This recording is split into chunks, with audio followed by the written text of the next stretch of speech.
Hello everyone, it's John McGovern here with Get Your Life Back. So the topic of today and the next few videos to come is about the key to freedom. So what is the key to freedom? So I'm going to get right into it. The key to freedom is this. Really simple. Being present. So what does that mean to be present? Being present means not being lost in thought, which is actually a dreadful affliction. And I'm sure everybody's been at this place. If you're not there right now, at different times in our lives, you just can't get out of that. Your thoughts start racing and there's nothing you can do. And say you're having a conversation with someone and you're supposed to be paying attention to them, but you think about what you're going to have for supper. You think about your wife, your husband, or whichever, and you're not focused on the task at hand. You're not present in the moment, so to speak, right? So how do we become present? Well, there's multiple different ways to be present, or multiple different techniques to bring you into the present moment.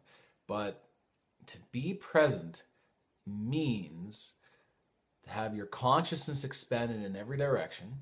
You're not lost somewhere in your own head, off in Never Never Land or wherever it is, and your field of vision expands. You start noticing things. You start noticing things in your environment you didn't know were there before, and you're just watching. You're watching and you're listening, and that's actually a technique developed by many spiritual teachers and taught specifically by one spiritual teacher called Eckhart Tolle. And I learned this technique from him through his book, The Power of Now. And this book is so incredibly powerful just because that particular technique, we are in the moment. We are watching and listening. You're the silent watcher of your own thoughts and what's everything that's happening around you.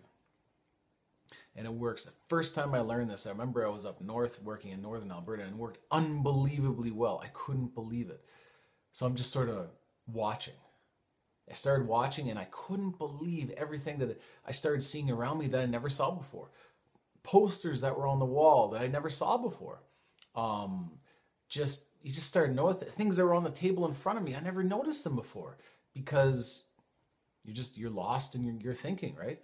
So that was step one, but it didn't have a real lasting effect on me. It can only go so far with that because I've been used for so long you get used to just thinking all the time, and you condition yourself that way over years and years, perhaps even a lifetime, and then to have that gap in between thought of no mind, as they call in the East, right? I learned that in the martial traditions. To have that gap of no mind, okay? That, if you're not used to that, and you don't practice that, you hardly ever experience it, unless you have a really traumatic emotional experience. And in everything, for example, you're under threat, well, believe me, you go out of your mind, so to speak. It's actually really healthy to go out of your mind once a day. That sounds really funny, but it's true. What do I mean by that? It means getting out of your ego and getting out of your own thoughts and just being in the now. That's what that means. Okay? So the key to meditation, how do we take this one step further from just watching everything? The key to freedom is this. The key to freedom is this. Meditation. That is the key to freedom.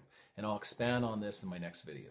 So if you got value from this video, you can go to my blog at getyourlifeback-eft.com, getyourlifeback-eft.com /blog, and look for part 2 of this video series.